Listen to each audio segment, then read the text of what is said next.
Baby, ona kucha zangu walai. They are still good. Hii itatusukuma 2 weeks then ndio tuone. 2 weeks ni mingi baby, mimi niko na nini kesho na kucha ziwezi kaa hivi. Ndio sasa hii imekaa mbaya kiasi.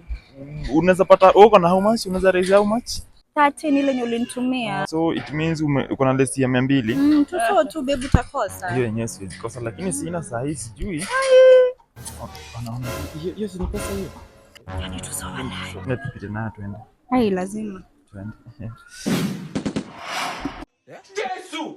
Hii ni 200 hiyo. Cha walai lazima leo. Few inches later. Nimeshamaliza my services. So unaweza lipa kwa ile pia. Sawa. Haya done, nimetuma. Ni 1500, si that way.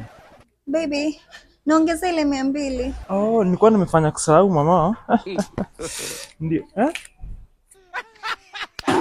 Si ya Kenya. We, kijana nataka do bana.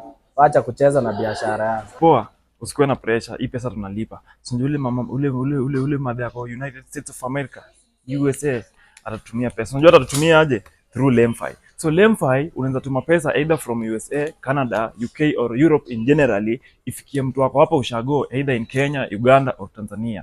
Hii pesa inakuja easily without stress free. Inaweza ingia kwa M-Pesa yako, ingia kwa bank account, MTN kama unaona msewe MTN. Then for the first time using my code Boise TV in caps unapata cashback which is na gain points.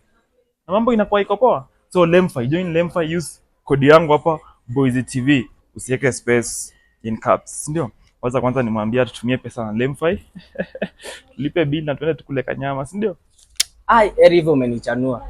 By the way niko na cousin yangu hapo Canada. Hebu nimcall anitumie do na Lemfi. Umesema katumie code gani? Boise TV caps.